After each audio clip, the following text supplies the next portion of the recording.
dengan bahagia. Bapak dan Ibu hebat, perkenalkan saya Rida Nurlita, guru di UPTD SDN 05 Barugunuang. Saya CGP Angkatan 10 Kabupaten 50 Kota. Saya akan melakukan percakapan pra-coaching dengan rekan sejawat saya yaitu Ibu Rahmadeni. Silakan perkenalkan Ibu Rahmadeni. Assalamualaikum warahmatullahi wabarakatuh. Waalaikumsalam warahmatullahi wabarakatuh. Nama saya Rahmadeni. Saya guru kelas 3 di UPTD SDN 05 Barugunuang, rekan sejawat dari Ibu Rida Nurlita. Terima kasih, Bu.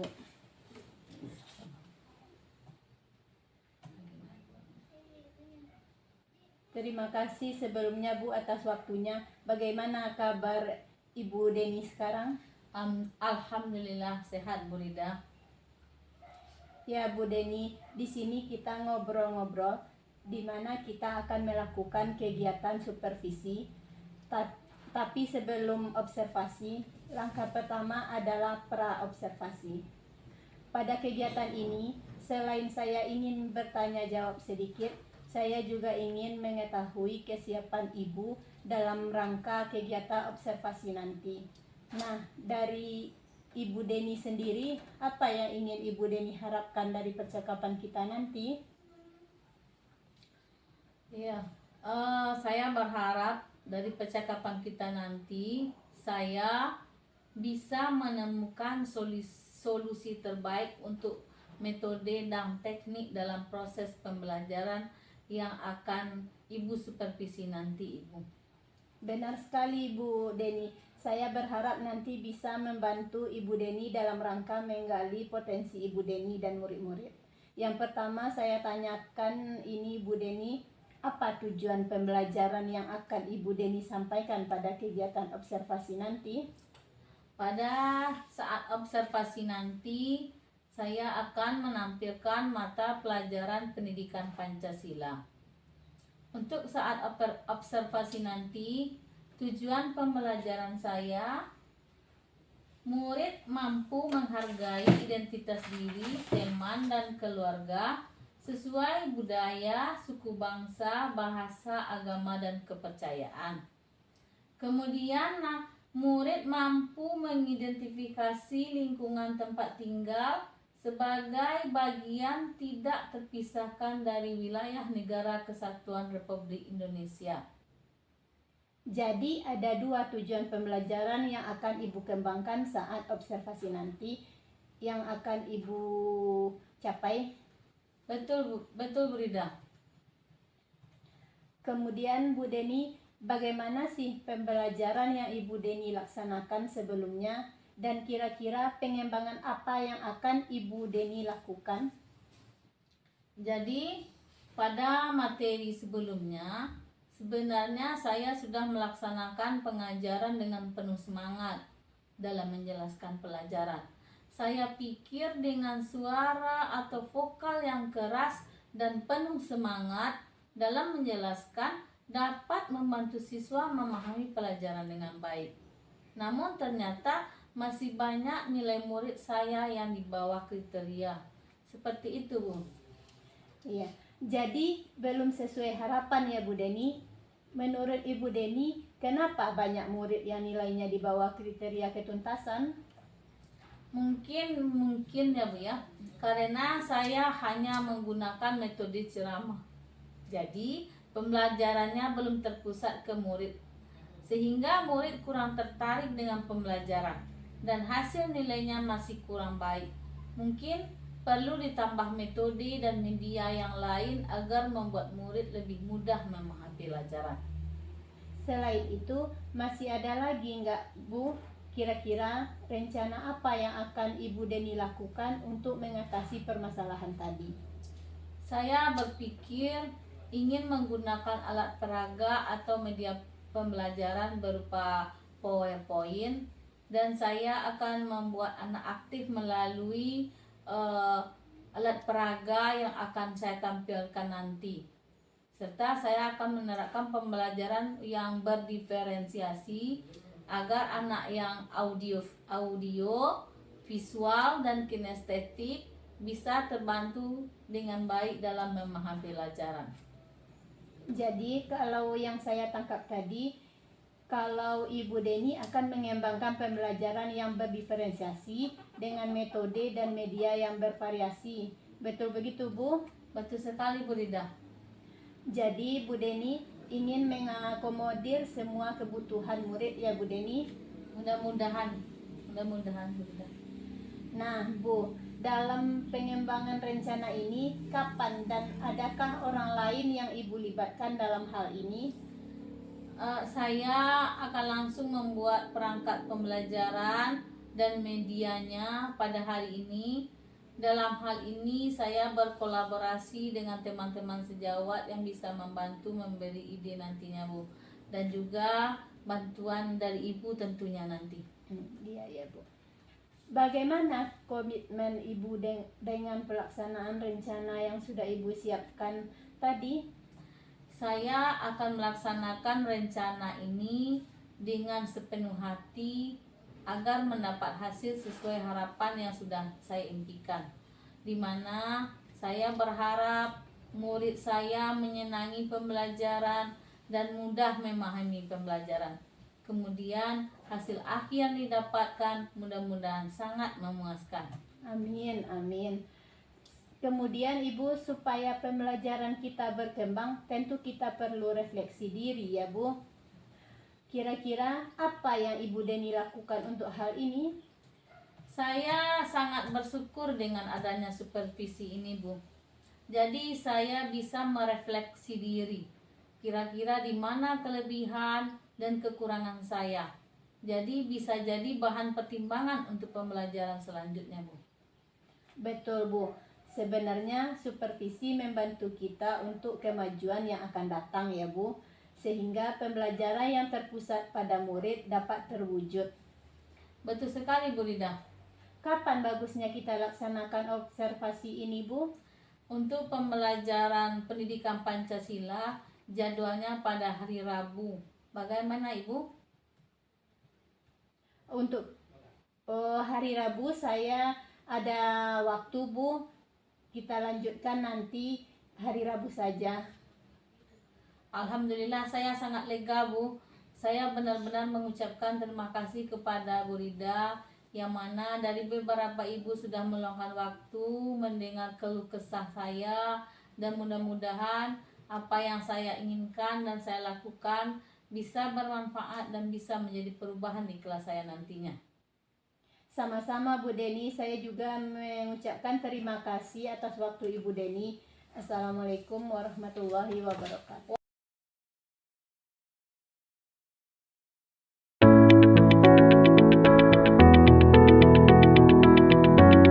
Assalamualaikum warahmatullahi wabarakatuh.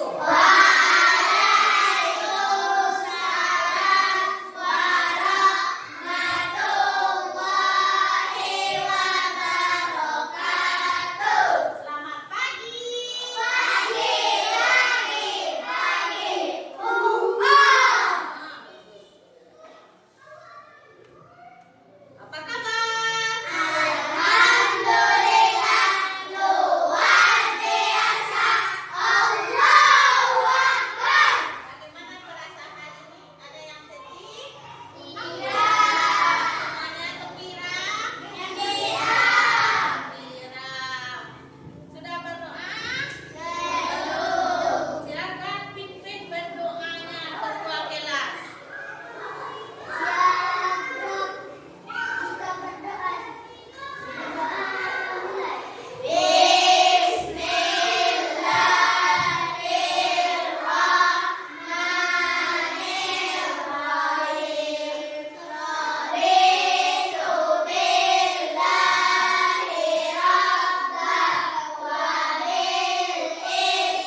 siswa Ibu akan Ibu lihatkan video pembelajaran tentang budaya. Juga nanti kita akan ada permainan tentang pakaian adat Indonesia.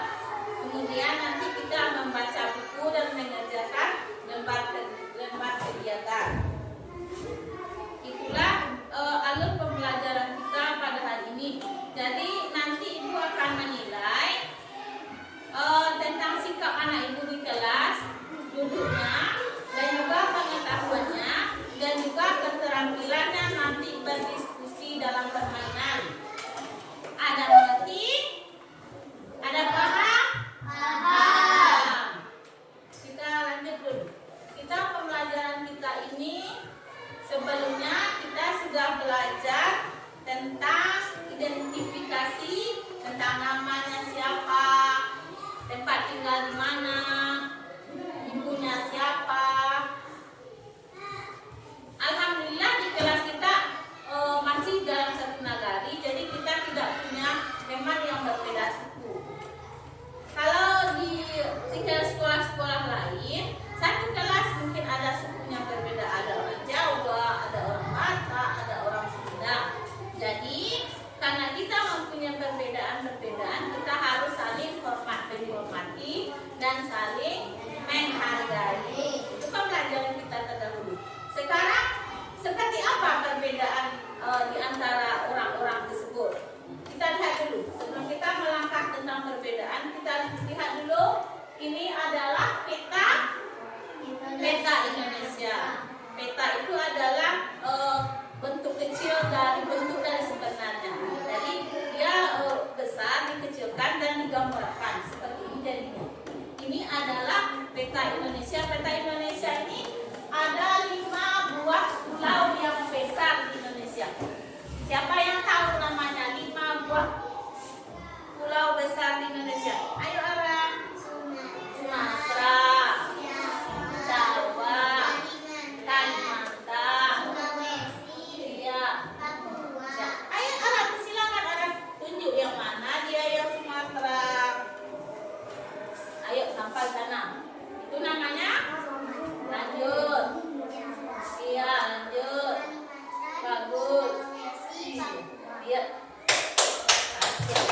Siapa lagi yang tahu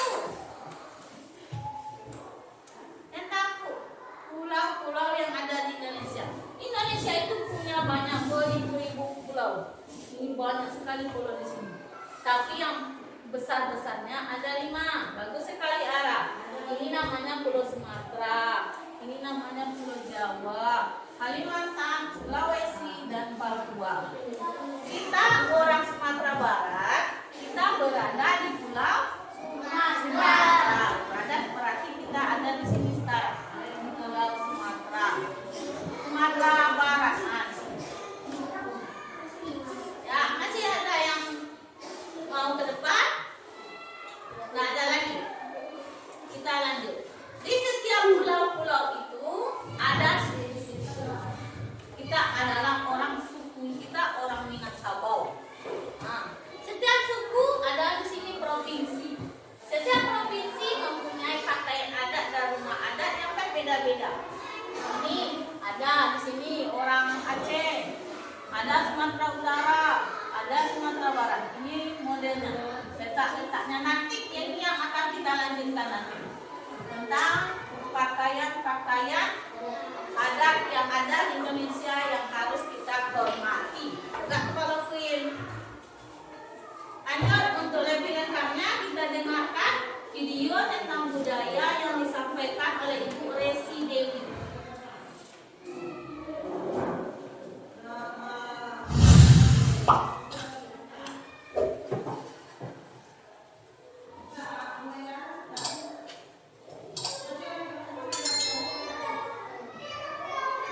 Thank you.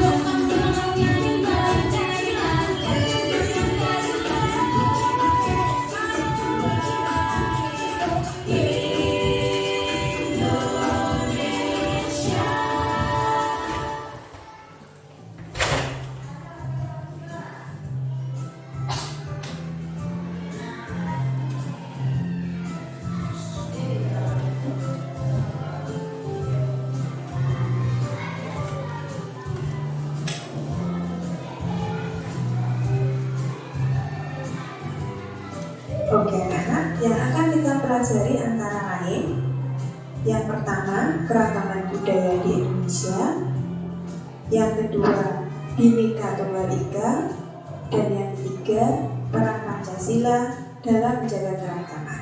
Oke anak-anak, mari kita mulai belajar. Pertama, keragaman sosial dan budaya di Indonesia. Apakah budaya itu? Budaya adalah segala sesuatu yang dihasilkan oleh akal, karsa, dan budi manusia. Budaya dapat berwujud 1. Gagasan atau ide yang berupa kepercayaan dan sistem adat istiadat. Yang kedua, tindakan atau kegiatan berupa upacara adat dan seni pertunjukan. Dan yang ketiga, berwujud benda seperti pakaian adat, senjata tradisional, rumah adat, dan alat musik. Baiklah anak-anak, mari kita lihat contoh-contoh kepercayaan dan adat istiadat dalam kehidupan sehari-hari. Yang pertama, berbicara yang santun kepada orang tua. Yang kedua, melakukan budaya antri di mana saja. Dan yang ketiga, lakukan senyum dan sapa kepada orang yang lebih tua. Apa saja contoh upacara adat dan seni pertunjukan di Indonesia? Contoh upacara adat yang pertama, lompat batu dari Nias, ngaben dari Bali, upacara kasodo dari Tengger, dan grebek sulo dari Solo. Contoh seni pertunjukan, makyong dari Riau, reok dari Jawa Timur, wayang dari Jawa, dan ketoprak dari Solo. Beberapa contoh baju adat dan rumah adat yang ada di Indonesia. Contoh pakaian adat, pakaian kebaya dari Jakarta, pakaian diilangga atau kebaya dari NTT, pakaian ewer dari Papua, pakaian mandar dari Sulawesi Barat, dan kimbaba dari Kalimantan Barat, serta pakaian ule balang dari Aceh. Contoh rumah adat Tubayan dari Jakarta, rumah Baru Nias dari NTT, rumah Honai dari Papua, kemudian rumah Tongkongan dari Sulawesi Selatan, rumah Panjang Kalimantan Barat, dan rumah Aceh dari Aceh. Dengan banyaknya contoh-contoh budaya tersebut, kalian pasti bertanya, kenapa bangsa Indonesia bisa beragam? Yuk, mari kita cari tahu jawabannya. Faktor-faktor penyebab dari keragaman yang ada di Indonesia. Yang pertama adalah faktor keturunan, seperti ras Melanosoid dari Papua. Contoh lain, ras Bedoid yang ada di Jambi dan di Riau, dan contoh ras Melayu yang ada di Mongoloid, di Batak, Toraja, dan Dayak. Faktor penyebab keragaman yang kedua adalah budaya asing, yang mana berasal dari budaya bangsa lain yang masuk ke Indonesia. Faktor penyebab keragaman ketiga yaitu kondisi geografis. Perbedaan geografis akan memunculkan jenis pekerjaan yang berbeda.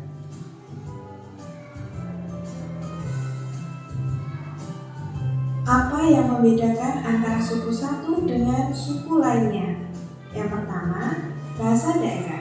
Contohnya bahasa Sunda, bahasa Jawa, bahasa Bali, dan bahasa Madura. Yang kedua, adat istiadat. Contohnya ngaben di Bali, sekaten di Solo, tampil ada di Sumatera Barat, dan titi di Minang. Yang ketiga, sistem kekerabatan. Garis keturunan ibu seperti di Minangkabau, garis keturunan ayah di Batak, Minahasa, dan garis keturunan ayah dan ibu yang ada di Pulau Jawa.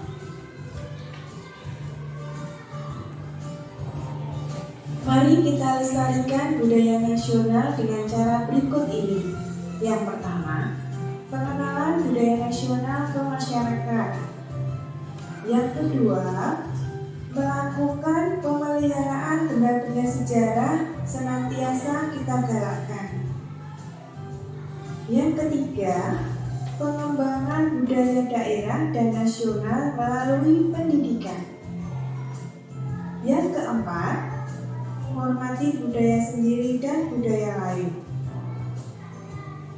Dan yang kelima, mempelajari kebudayaan warisan leluhur kita. Unsur-unsur budaya. Mari kita pelajari tentang unsur-unsur budaya. Yang pertama adalah keagamaan. Setiap praktek agama akan memunculkan upacara keagamaan. Yang kedua, bahasa. Bahasa merupakan sarana berinteraksi dengan sesamanya dan mewariskan budaya. Yang ketiga, kesenian. Semua yang mencakup seni yang dapat dilihat dan didengar. Yang keempat, mata pencaharian. Keragaman alam di Indonesia ini menyebabkan mata pencaharian masyarakatnya pun juga beragam. Yang kelima, teknologi dan peralatan. Manusia akan membuat peralatan untuk memenuhi kebutuhan hidupnya. Yang keenam, pengetahuan. Berkaitan dengan pengetahuan tentang sifat peralatan apa saja yang dipakainya. Yang ketujuh, sistem masyarakat. Setiap masyarakat memiliki adat istiadat dan aturan yang ada di lingkungannya. Oke anak-anak, yang kita pelajari kedua tentang Bhinneka Tunggal Ika. Antara lain, bahwa dengan adanya keberagaman, kita perlu mengembangkan sikap saling menghormati dan menerima keragaman. Dengan begitu, akan menumbuhkan rasa persaudaraan dan persatuan. Hal ini sejalan dengan semboyan Bhinneka Tunggal Ika, artinya berbeda-beda tetapi tetap satu jua. Kalimat Bhinneka Tunggal Ika berasal dari kitab Sutasoma yang dikarang oleh Empu Tantulak. Kegiatan ketiga yaitu penerapan Pancasila dalam kehidupan sehari-hari. Contohnya, 1. Sikap saling tolong-menolong. Yang kedua, sikap saling menghormati dengan segala perbedaan. Yang ketiga, bergaul dengan baik dengan semua teman. Dan yang keempat, selalu bersyukur atas segala karunia yang diberikannya.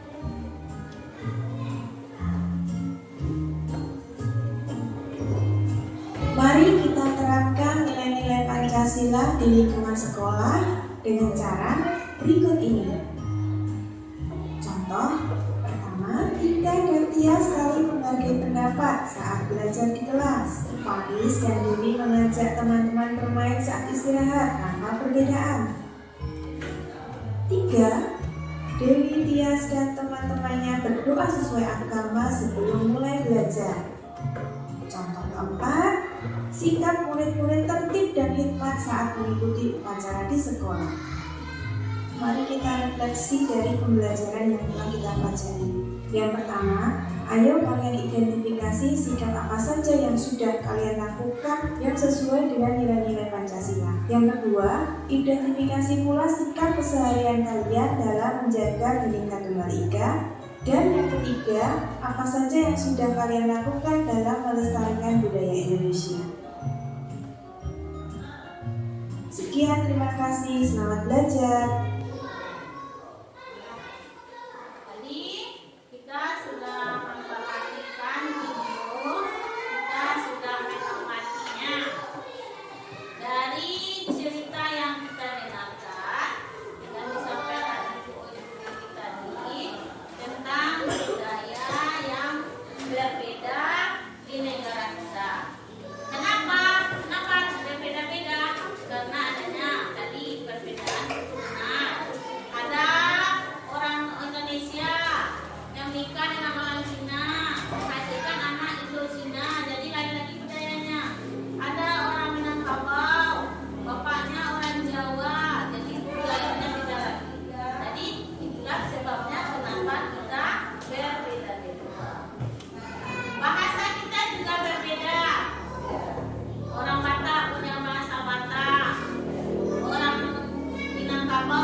Ayo kalian identifikasi sikap apa saja yang sudah kalian lakukan yang sesuai nilai-nilai Pancasila. Saling menghargai sudah. Sudah. Saling menghormati sudah. Bagaimana Queen? Queen sudah saling menghormati Queen? Sudah. Sudah. Apalagi pertanyaannya tadi? Ayo identifikasi sikap keseharian kalian dalam menjaga Bhinneka Tunggal Ika. Bhinneka Tunggal Ika apa artinya? Beda-beda, tetapi kita satu. Sudah saling menghormati. Kalau sopo adalah orang agama Kristen, ada yang mencemeh? Tidak boleh. Masa situ sholat? Tidak boleh. Kita harus saling menghormati. Mungkin di SD masih agama Islam semuanya, nanti masuk SMP, kuliah kita akan bertemu dengan orang yang berbeda-beda, beda suku, beda agama, beda bahasa, beda budaya. Apa yang sudah kalian lakukan dalam melestarikan budaya Indonesia? Siapa yang bisa jawab? Yang gampang-gampang saja, yang ada di lingkungan sehari-hari. Apa yang sudah dilakukan? Ada sampah. Apa yang dilakukan dengan sampah? Membuang sampah pada tempatnya. Nah, itu sudah termasuk menjaga lingkungan, termasuk juga kita sudah melestarikan Indonesia. Kita lanjut. Ini ada gambaran pakaian adat dan rumah adat yang ada di Indonesia. Nah, ini pakaian anak Aceh. Namanya ule balang. Rumah adatnya namanya rumah Krombai. Nah, lanjut kita. Ini dari Sumatera Utara. Nanti kita akan melakukan permainan baju-baju ini. Ini orang Sumatera Barat. Ini orang kita. Ini orang Riau. Dari Belanga. Ini orang Jambi. Baju kurung tanggung. Ini orang Bengkulu. Jadi rumah adatnya seperti ini. Kalau kita naik mobil ke Jakarta, kita akan ketemu ini. Ini Lampung. Ini dari DKI Jakarta. Ini Papua.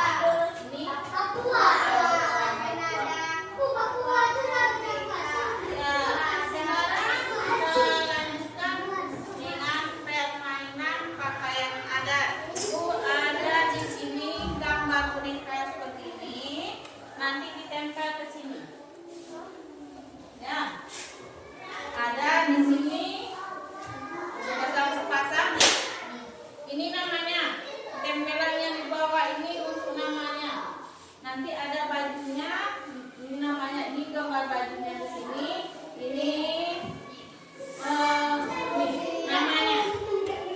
Nah, nanti ibu bagi, ibu kita coba dulu, nanti latihannya dulu, bagi per kelompok. Jangan sampai rusak. Mungkin dapatnya perempuannya saja atau dapat laki-laki saja. Nah, nanti dipasangkan.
jam pelajaran PKS selanjutnya. Kalau kita sering main, mungkin kita akan sering ingat dengan baju. Kalau sekarang masih perkenalan, belum ada yang ingat. Tapi yang harus kita ingat sebagai orang Sumatera Barat, yang perlu kita tahu, kalau orang bertanya jangan sampai tidak tahu. Ya. Kalau ada yang bertanya, kamu orang mana? Orang Sumatera Barat. Mana pakaian adat kamu? Nah, jangan lupa. Nih, apa rumah adatnya namanya? Namanya rumah gadang. Kalau pakaian adatnya namanya bulu kandung. Bisa juga namanya baju kurung. Baju kurung. Nah, ini kita tidak boleh lupa. Karena ini kita yang punya. Baiklah, sekarang coba buka buku PPKN halaman 16.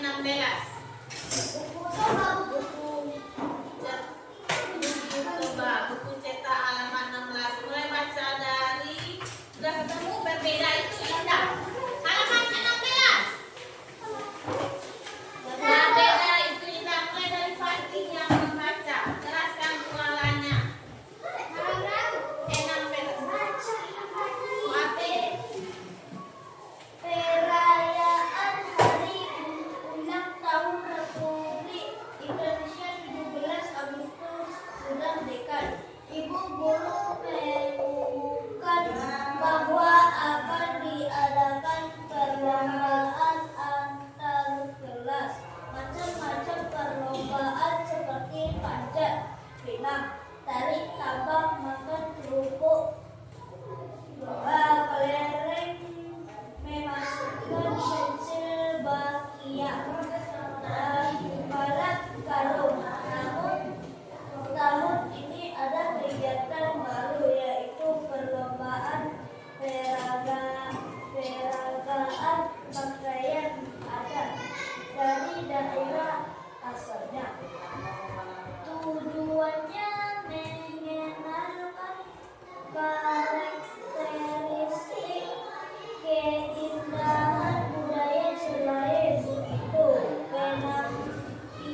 Penampilan tarian adat dilakukan secara berkelompok. Nah, Askia, paragraf kedua. Saat hari perlombaan tiba, suasana menjadi meriah sekali. Para peserta didik sangat bersemangat untuk mengikutinya. Ulfa yang berasal dari suku Sasak menggunakan baju lampung. Hasan yang berasal dari Palembang menggunakan baju adat ASEAN. Aisan Pak Sampo. Aisan. Pak Sampo. Sonia berasal dari Samarinda menggunakan baju miskat. Miskat. Miskat. Miskat. Ini di situ nak. Miskat. Yang Maruna yang berasal dari Sorong memakai baju kurung. Hasan Yang berasal dari Jawa. memakai baju adat beskap.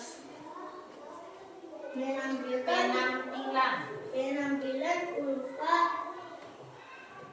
Dan teman-teman dan teman-teman yang sangat menakjubkan. ini. Mereka sangat bangga menampilkan budaya baju adatnya dan penuh rasa bangga dan percaya diri.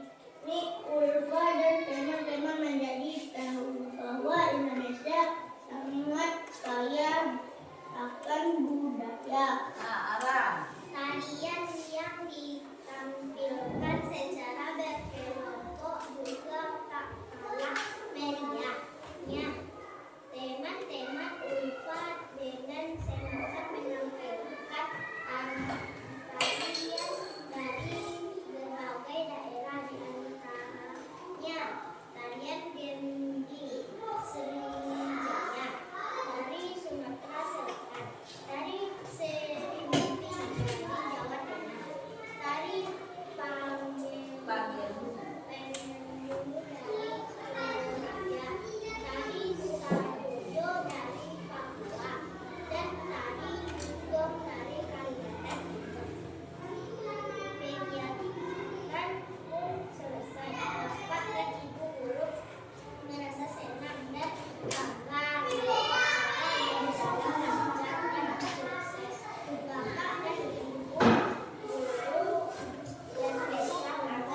nyanyian kita badendang. Badendang. Apalagi tadi yang waktu perpisahan kita sudah menampilkan tari.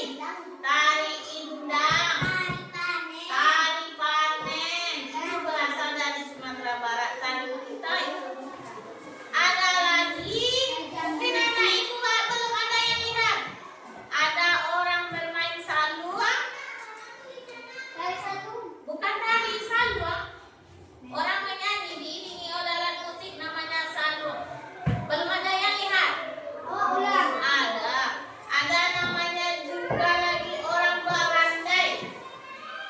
Barandai itu berdrama dengan tari.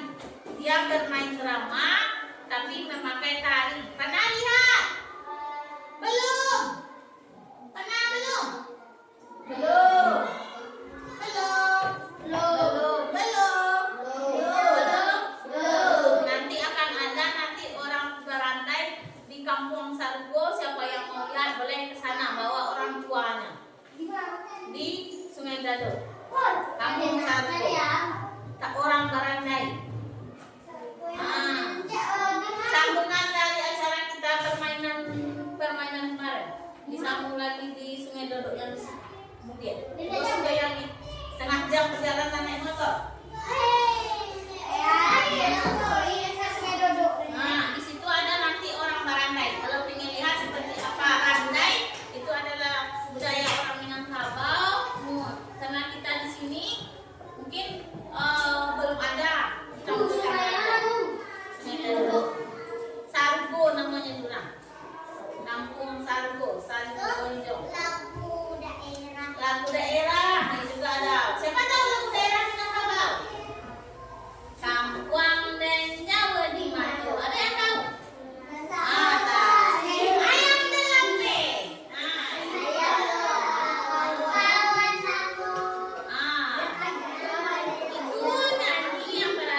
Coba balik. Sebutkan contoh berbagai perlombaan yang diadakan. Kasih waktu 10 menit. Hadapkan dalam bacaan.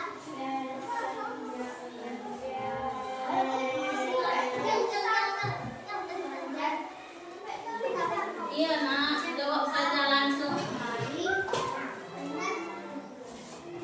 Jawab sini. Langsung dijawab. Dalam buku tadi.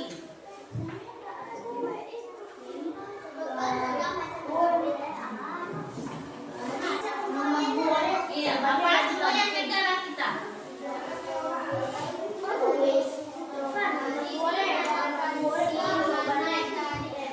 Dari provinsi mana? Dari provinsi mana? Dari Seoli. Baca dibaca. Semua jawabannya ada dalam bacaan yang kita baca tadi.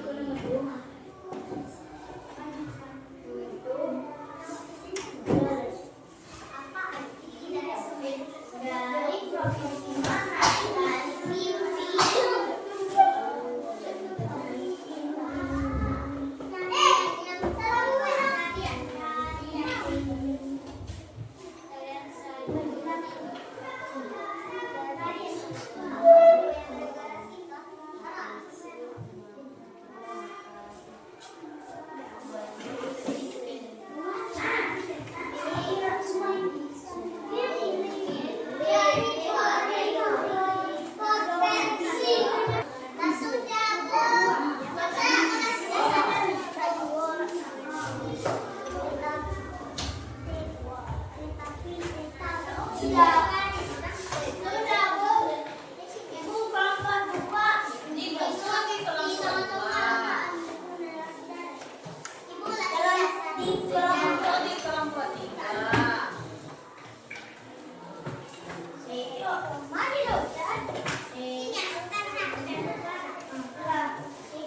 warahmatullahi wabarakatuh. Selamat. Salam dan bahagia. Pada kesempatan kali ini merupakan rangkaian kegiatan supervisi akademik pada tahap yang ketiga, yaitu coaching pasca observasi.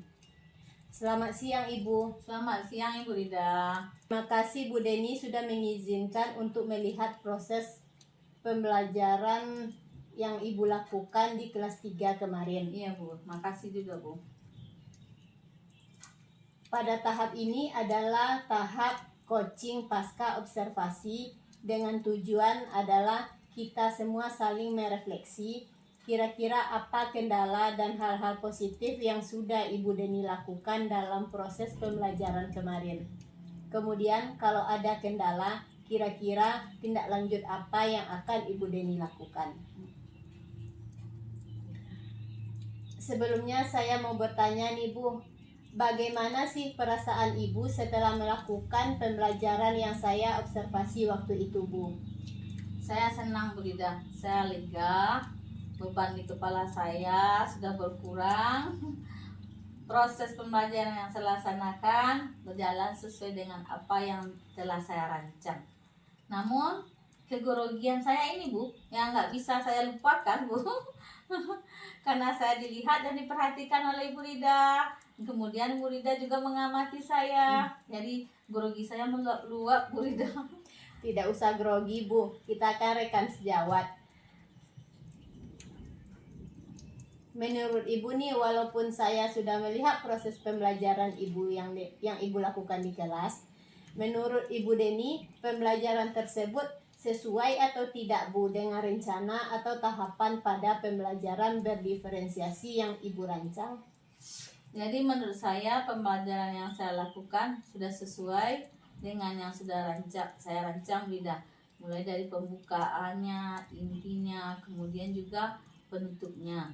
Cuman mungkin ada kurangnya yang perlu perbaikan supaya kedepannya lebih baik lagi.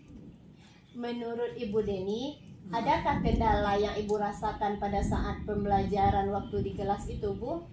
Iya Bu, setelah saya mengadakan tes gaya belajar siswa dan juga memperhatikan siswa-siswa saya di kelas, sebanyak 12 orang siswa saya, 6 diantaranya itu adalah kinestetik. Di sana saya mempunyai sedikit beban karena yang kinestetik ini di samping suka bergerak juga sering ribut Bu. Yang 6 yang 3-nya lagi, yang 3 audio, yang 3 adalah visual. Mungkin kendala saya di sana Bu Rida. Siswa saya yang kinestetik, yang suka ribut itu membuat mungkin kelas lain jadi terganggu karena keriuhan lokal. Pembelajaran yang sudah saya rancang dengan menampilkan video untuk anak audio dan anak visual, kemudian saya lanjutkan dengan permainan di sini, permainan untuk mengingat-ingat, untuk mengenalkan kepada siswa tentang pakaian adat. Jadi mereka bergantian. Jadi di sini benar-benar mengakomodir kebutuhan anak kinestetik begitu Bu Rida. Kemudian yang saya rasa kurang lagi itu keterampilan sosial emosional mungkin agak kurang di sana Bu Rida.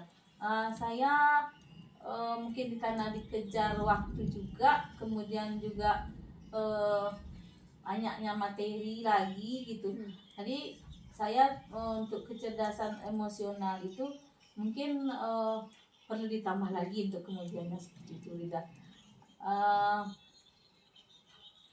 Kelas menjadi riuh mungkin juga itu karena penekanan keyakinan kelas tersebut kurang nyampe ke anak. Jadi seperti itu Bu Rida. Iya Bu Deni, saya lihat kelas Ibu sangat pembelajaran sangat aktif ya Bu, mungkin karena separuhnya anak kinestetik jadi lebih heboh kelasnya saat pembelajaran ya Bu. Pada saat pembelajaran Ibu juga sudah menggunakan alat peraga dan kemudian Ibu sudah mengakomodir kebutuhan murid.